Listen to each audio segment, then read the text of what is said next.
Undang-undang PDP ini muncul atau tadi ya disahkan karena salah satunya atas keresahan. Mungkin kalau Sobat Metodata sering ngalamin, kok saya tiba-tiba ditelepon oleh pihak-pihak yang tidak bertanggung jawab gitu kan, menggunakan data pribadi kita. Nah, itu adalah salah satu trigger dari kemunculan atau disahkannya Undang-Undang PDP. Dan di dalamnya tadi ya Mbak Fitria sudah jelaskan, banyak sekali aturan main, baik itu dari mulai proses akuisisi data, bahkan sampai dengan proses pemusnahan data pribadi. Itu diatur di dalam undang-undang yang sudah disahkan di tahun 2022 ini ya.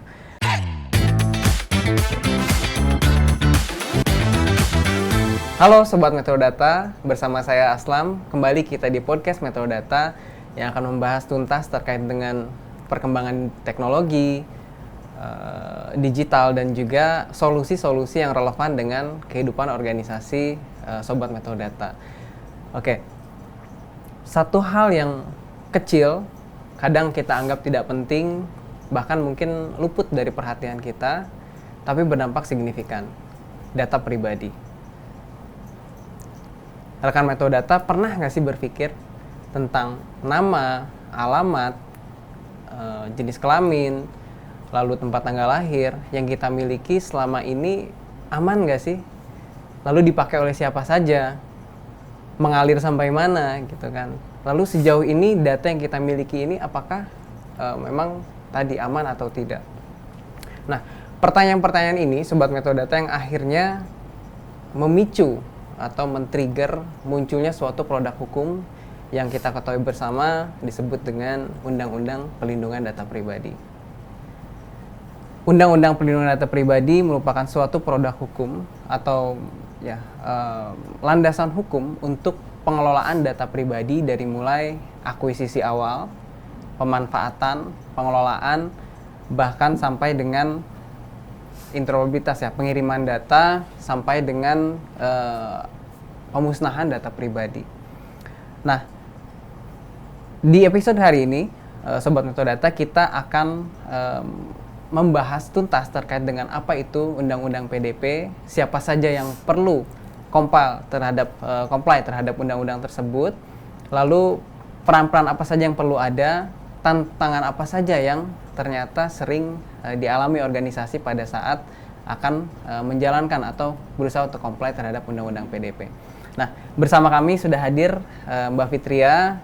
Beliau merupakan senior consultant di MII CAS, Consulting Advisory Services. Beliau sudah berpengalaman 8 tahun ya, Sobat Metodata, sebagai konsultan, dan beliau juga sudah memiliki sertifikasi dari Dama Internasional, CDMP, dan sudah juga menyelesaikan banyak proyek terkait dengan tata kelola data ya. Bagaimana kabarnya Mbak Fitria? Alhamdulillah sehat ya Mbak Fitria ya. Oke, baik Mbak Fitria, hari ini kita akan coba berdiskusi ya terkait dengan Undang-Undang PDP yang nantinya mungkin kita awali dengan pembahasan apa sih Undang-Undang PDP itu.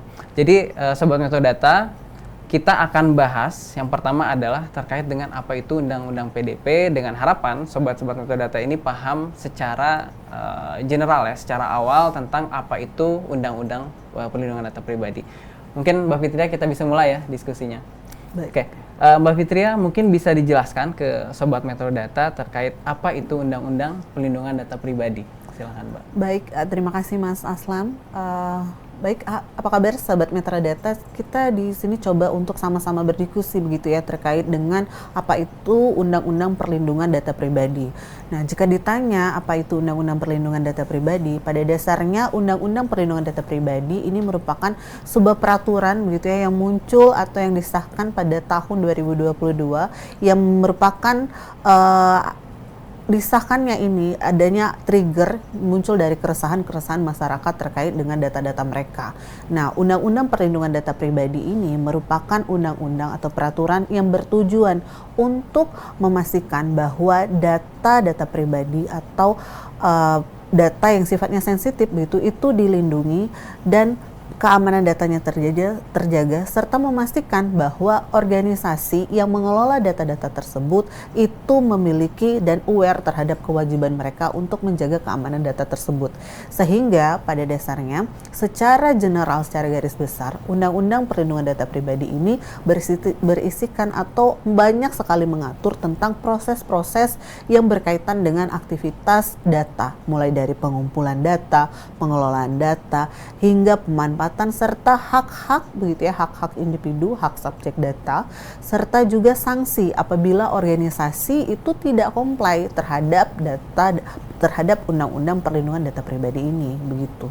Oke, terima kasih Mbak Fitria. Jadi Sobat Metro Data, tadi Mbak Fitria sudah jelaskan Undang-Undang PDP ini muncul atau tadi ya disahkan karena salah satunya atas keresahan. Mungkin kalau Sobat Metro Data sering ngalamin, kok saya tiba-tiba ditelepon oleh pihak-pihak yang tidak bertanggung jawab gitu kan, menggunakan data pribadi kita. Nah, itu adalah salah satu trigger dari kemunculan atau disahkannya Undang-Undang PDP. Dan di dalamnya tadi ya Mbak Fitria sudah jelaskan banyak sekali aturan main, baik itu dari mulai proses akuisisi data bahkan sampai dengan proses pemusnahan data pribadi. Itu diatur di dalam undang-undang yang sudah disahkan di tahun 2022 ini ya.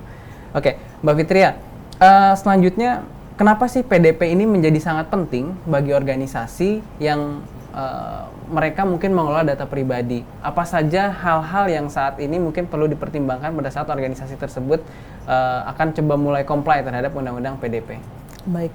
Nah, kenapa saat ini Undang-Undang Perlindungan Data Pribadi ini menjadi penting? Pada dasarnya kalau kita bagi secara entitas people gitu, ada dua bagian besar, entitas besar, yaitu individu yang sebagai pemilik data pribadi serta organisasi baik itu pemerintahan maupun non pemerintahan begitu yang mengumpulkan data.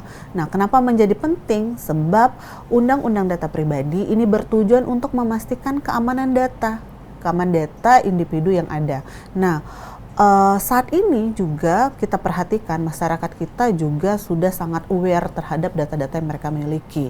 Nah, dengan adanya keamanan data dan Undang-Undang Perlindungan Data Pribadi ini, organisasi juga memiliki kewajiban untuk memastikan bahwa keamanan data mereka itu terjaga. Nah, hal ini menjadi penting sebab apabila organisasi itu tidak comply terhadap Undang-Undang Perlindungan Data Pribadi, itu akan mengakibatkan keterbatasan aktivitas bisnis, kemudian terkait dengan kepatuhan, bahkan ini juga bisa mengakibatkan bagi organisasi yang khususnya sektor di mana aktivitas core bisnis mereka itu sehari-hari banyak memanfaatkan data pribadi sebagai inputan bisnis, itu juga bisa mengakibatkan bahkan organisasi berhenti aktivitas bisnisnya, karena memang secara customer concern itu sangat penting bagi organisasi apabila ingin memanfaatkan data yang diatur oleh Undang-Undang Perlindungan Data Pribadi ini, begitu. Oke, jadi Mbak Fitria, kenapa ini menjadi penting? Karena salah satunya ada mungkin fine ya, denda ya, Betul. sanksi ya yang bisa mengenai atau terkena oleh organisasi jika mereka tidak comply. Dan alasan lainnya adalah ya mereka tidak bisa menggunakan datanya karena Betul. tadi keterbatasan konsen ya. Akhirnya PDP ini menjadi sangat penting Sobat Metro Data untuk dapat dipatuhi ya bagi organisasi yang memang mereka ternyata banyak mengelola data pribadi, baik itu yang bersifat umum maupun yang bersifat spesifik. Oke, selanjutnya Mbak Fitria, kita tahu tadi mungkin Mbak Fitria sudah banyak ya pengalaman dalam hal mungkin implementasi tata kelola data dan juga PDP. Sejauh ini Mbak Fitria, tantangan apa sih? Mungkin biar Sobat Metro Data ini tahu ya, tantangan apa yang selama ini sering muncul pada saat kita akan mengimplementasikan atau coba untuk comply terhadap Undang-Undang Perlindungan Data Pribadi ini. Silakan Mbak. Baik, kalau berbicara tantangan Sobat Metro Data, khususnya yang pertama ini tantangan bagi organisasi apabila ingin mengimplementasikan Undang-Undang Perlindungan Data Pribadi. Tantangan yang terberat itu kalau seperti kita ketahui, Undang-Undang Perlindungan Data Pribadi ini kan bentuknya adalah peraturan, kepatuhan. Maka tantangan yang menjadi isu bagi almost banyak organisasi itu adalah menyelaraskan berbagai aspek di organisasi seperti kebijakan internal agar tidak kontradiktif terhadap nantinya implementasi UU PDP ini. Kemudian juga memastikan bahwa ada sumber daya manusia juga yang memang memiliki knowledge terkait dengan bagaimana kita dapat menjalankan undang-undang ini, karena di dalam Undang-Undang Perlindungan Data Pribadi itu juga disebutkan bahwa organisasi itu juga harus menetapkan adanya data protection officer yang memang bertugas atau bertanggung jawab untuk memastikan data perlindungan data pribadi di organisasi itu tetap comply, serta juga bagi organisasi yang memang mengumpulkan data-data melalui platform-platform digital, itu kita juga pastinya di organisasi tersebut membutuhkan dukungan atau dalam hal ini tantangan dari segi infrastruktur seperti dukungan support teknologi, karena perlunya penyesuaian mungkin di aktivitas bisnis mereka.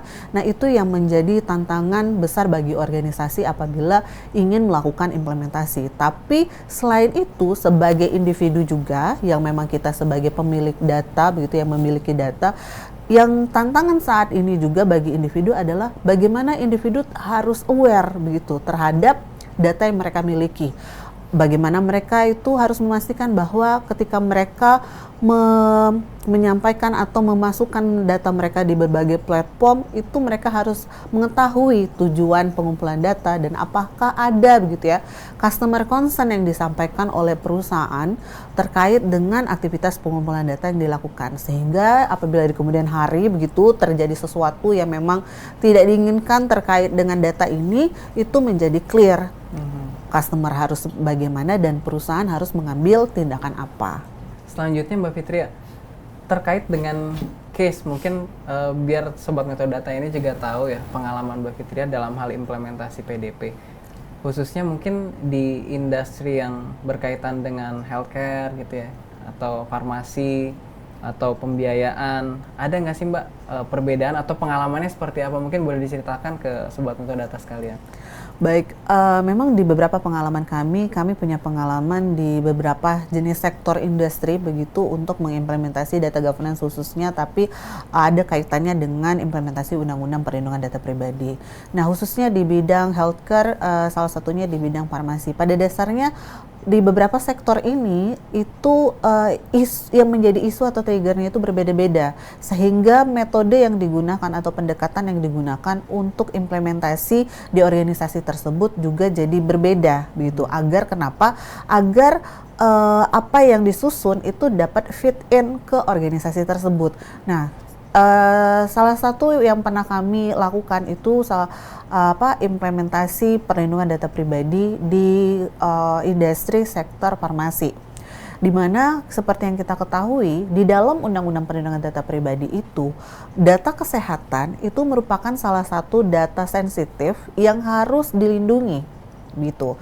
Nah, di luar data-data yang memang data pribadi umum lainnya. Nah, seperti yang kita ketahui, organisasi tidak bisa sembarangan mengumpulkan atau mengelola dan memanfaatkan data tersebut. Nah, yang menjadi tantangan di implementasi di industri farmasi ini adalah pada saat itu mereka memiliki banyak sekali channel ataupun pintu masuk atau platform ya begitu dalam hal ini dalam pengumpulan datanya.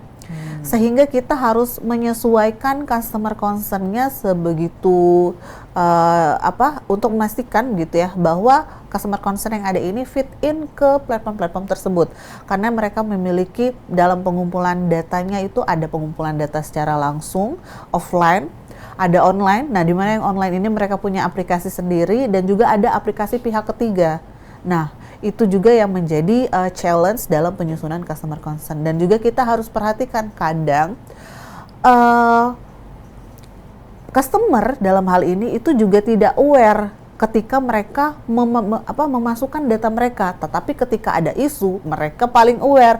Aduh, ini data saya bagaimana begitu ya, tapi mereka lupa dulu pada saat mereka memberikan data mereka tuh udah memperhatikan gak sih customer concern yang diberikan. Nah, karena banyak kan customer concern yang mungkin Sobat Metode Data temui itu sifatnya panjang sekali sehingga membuat banyak user itu jadi langsung skip setujui, tapi tanpa melihat detail spesifik apa sih isi daripada consent tersebut. Nah, itu juga yang harus kami susun customer concern-nya agar fit ke beberapa platform mereka dan agar user juga aware terhadap pemanfaatan data mereka nanti akan diapakan.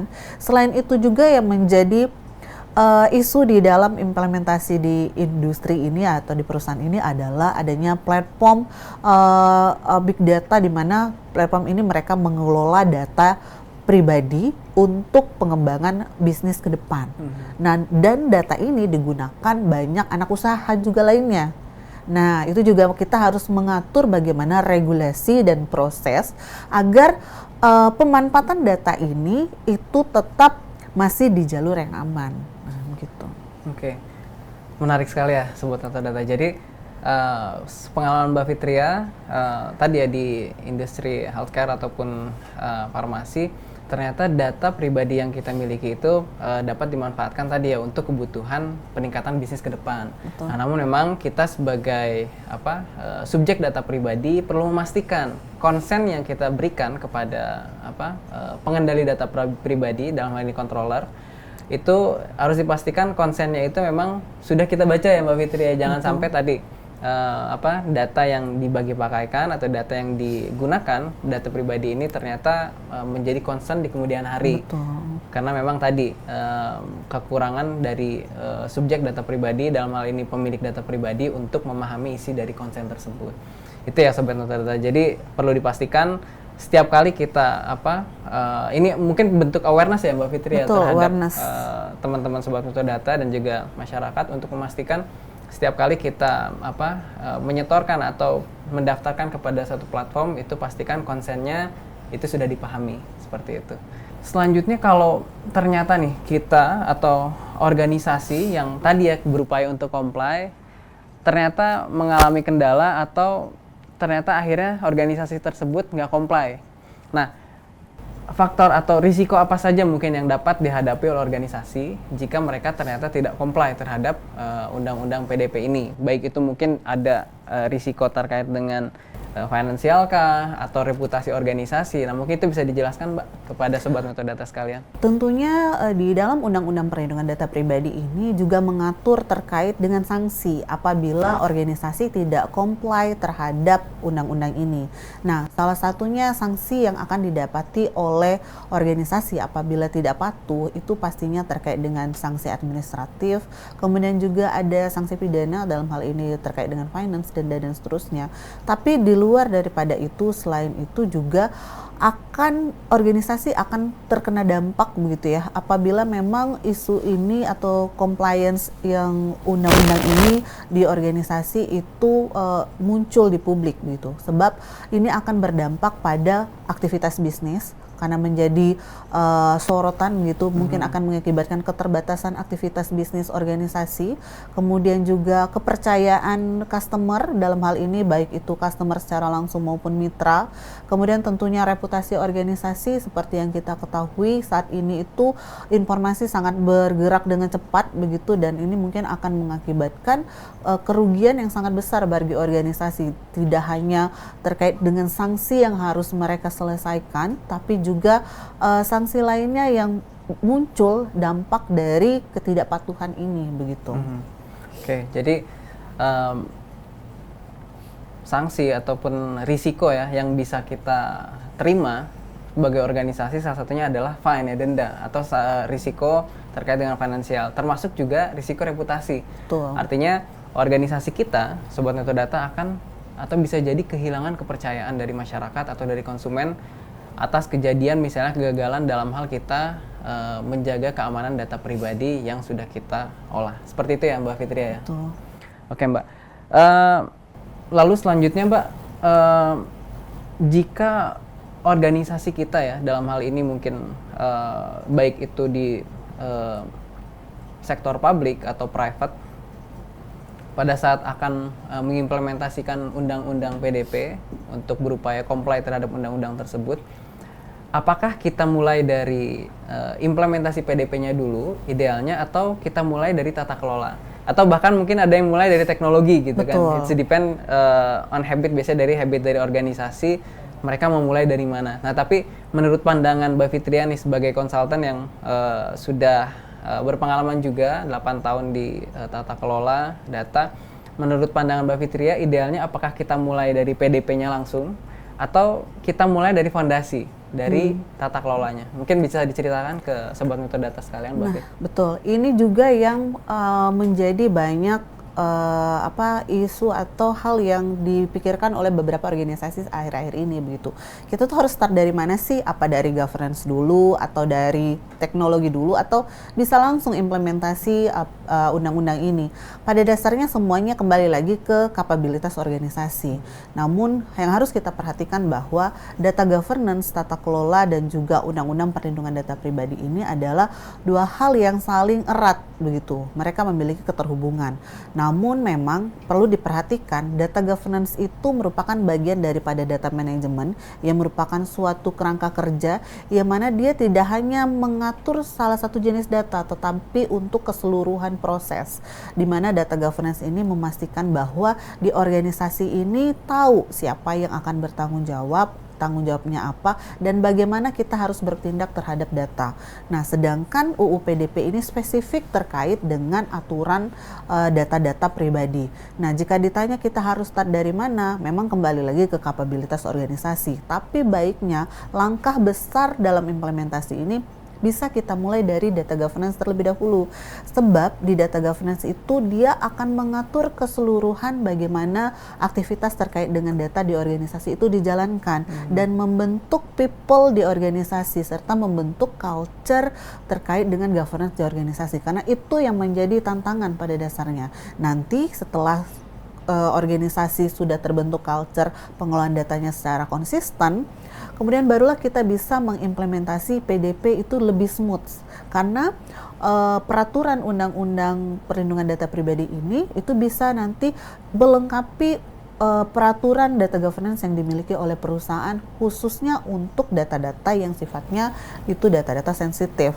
Kemudian terkait dengan teknologi itu juga bisa paralel apabila memungkinkan organisasi memiliki capability dari sisi investasi itu juga bisa dijalankan untuk memastikan bahwa nantinya pada saat pengumpulan data, pertukaran data, penyampaian data itu organisasi sudah comply secara keseluruhan.